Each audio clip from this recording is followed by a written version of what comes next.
I went and saw Schulz. Here's a picture of me and him at the Capitol Theater, and I know he appreciated me because he said I'm one of the good ones. So, know he appreciates me. American stand-up comedian, actor, and podcaster Andrew Schulz was raised in the Big Apple and grew up a fan of comedy, but he never actually considered entering the field himself until being encouraged to take the stage at a restaurant he managed during an open mic night. After this seminal moment, Andrew would return to New York City, dead set on making a name for himself in stand-up. And over the past couple of years, he's done exactly that, establishing himself as one of North America's most promising comedians. And with comedy being put on watch more than ever in today's political climate, Andrew has been forced to take drastic measures to make sure his work stays uncensored. Thankfully, this guy is so talented that he turns hurdles into gold mines. Want to hear one of the very first jokes that he ever wrote? Well, then keep watching our newest episode of Before They're Famous to find out. But before we get started, please remember to like, subscribe, and turn on your notifications to get alerts for each and every new video. There's going to be a whole lot of dick talk in this video. Sorry, you'll get it in a second.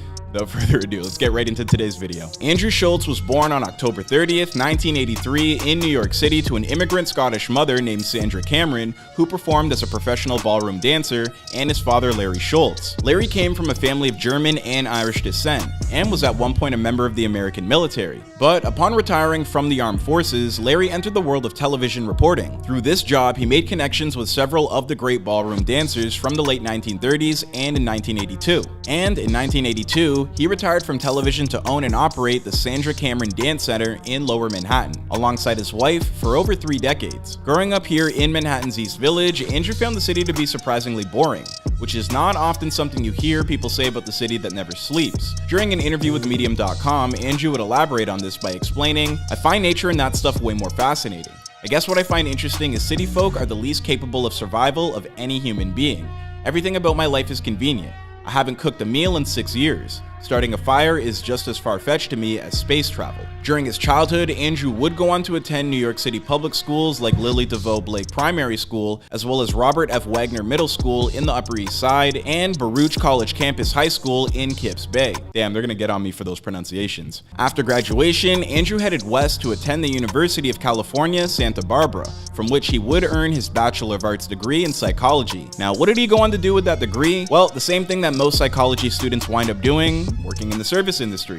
And even though by this point Andrew was already a young adult, he had no real professional interest in what would eventually come to define his life: comedy. Instead, he was working as a manager at a restaurant in California, where one night a producer asked if he wanted to go on stage and vamp for a few minutes. He told Medium.com, "I didn't want to perform comedy. I always loved humor, loved making people laugh, and I was a big fan of stand-up. But it wasn't until I was managing a restaurant that had a comedy night and one of the producers asked me to go on stage that I wanted to do it." And while Andrew can't quite remember the very first joke that he ever wrote, he thinks it had something to do with Magic Johnson playing basketball while being HIV positive.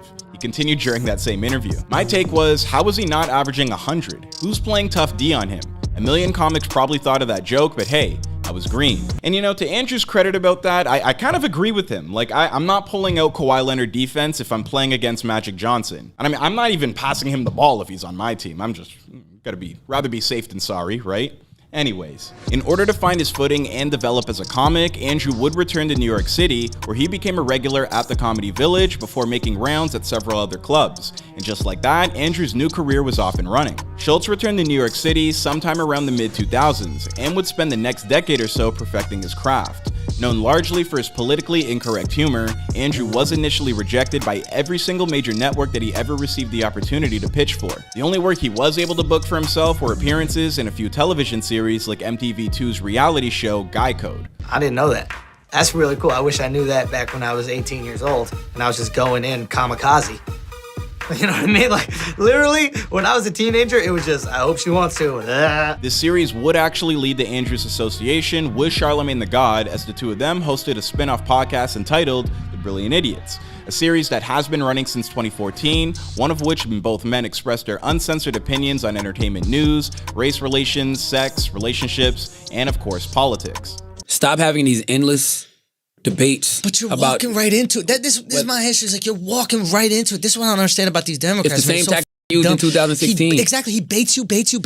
He waits, and then he has a simple line that is so agreeable. And just another testament to Brilliant Idiots and just how strong of a fan base that is. If you ever go and see Andrew Schulz live and do a comedy set, he does this thing right before he starts performing where he tips the mic to the crowd and just all in unison, as if like it was rehearsed or something, they just all yell out, "Dick talk," which is kind of an inside joke for the podcast. It's kind of hard to explain right now if you're just hearing about it, but I just lets you know the brand is strong when it comes to Brilliant Idiots. I'm not just saying this because I'm wearing the hoodie. I'm just saying, man. Using this series as a springboard, Andrew would land a gig as the lead character of Paul Rosenberg on the IFC short-lived series Benders in 2015. That same year, he'd also appear as a reoccurring character in Amazon's Sneaky Pete. Shortly thereafter, Andrew would bet on himself by self-releasing his very first comedy special titled 441, which does stand for 4 clubs, 4 sets, and 1 night, over on YouTube in 2017. I feel like Jay-Z kind of had some influence with that, but it's a separate conversation. Know how you New York white boys like to be. Much to everybody's surprise, his work quickly found an audience which emboldened him to drop his debut comedy album the following year, dubbed 551. That special would climb to the very top of the iTunes charts, surpassing the likes of Kevin Hart, Bill Burr, Jim Gaffigan, and Daniel Tosh to do so. After reaching the #1 spot on Apple, the album would do the same on Google Play, Amazon, and the Billboard comedy charts as well. Next, Andrew would kick off a second podcast series known as Flagrant, alongside his co-host Akash Singh. And while it originally dealt heavily with sports, especially basketball, it eventually evolved into a space where both men discuss current events and pop culture in general. And I need to say it again, Andrew's podcast fans are strong out here. Like, it's the only podcast I've ever seen that has a gang sign. I'm telling you, man, I was at Andrew's show and they're all throwing up this. Apparently they call themselves assholes if you're a fan of Flagrant 2. So, if someone throws up this to you while you're at an Andrew Schulz show, you know what it means.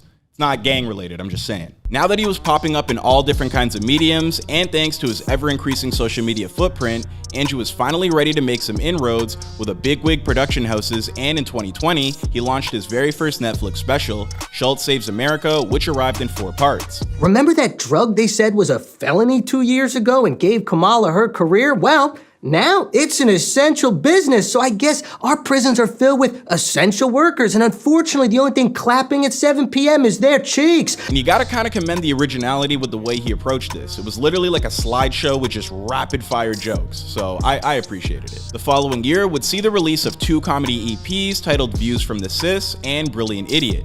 By all accounts, Andrew had finally broken through, but by then, another major roadblock would appear in his path. In 2022, Andrew was set to release his comedy special known as Infamous on Amazon Prime, which they secured in a bidding war against Netflix.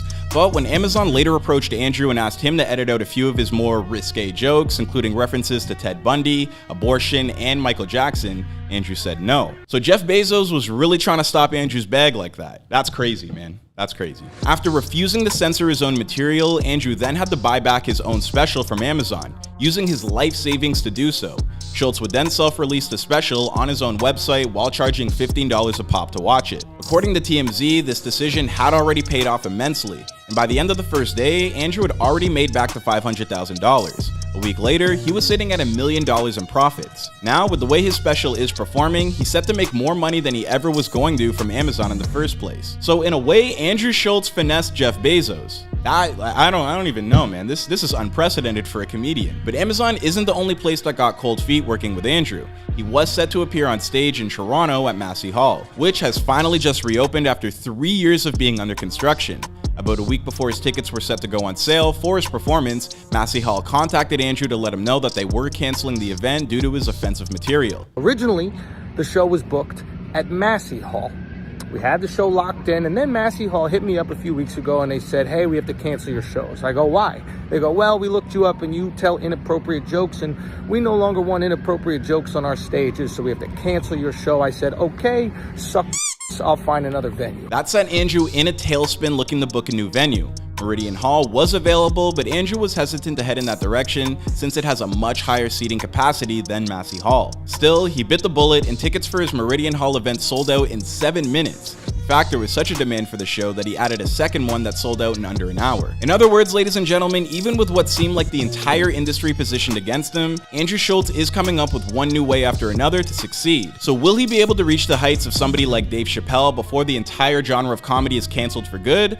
Well, we're just gonna have to wait and see. After all, this is before they were famous, and that, ladies and gentlemen, is a testament to betting on yourself. If you're trying to accomplish anything, use Andrew Schulz as a guide for that, because the man really bet on himself and was successful because of it. So kudos to Andrew. Thank you everybody for watching. Please take a second to like, subscribe, and turn on your notifications before you head out. And if you'd like to check out other recent entries in this series, then search for our videos on Richard Cooper, Castillo, and Charleston White. My name is Clyde Smith, and I'll see you guys in another video. It's kind of a weird salute. Dick Talk. It's probably a better way, right?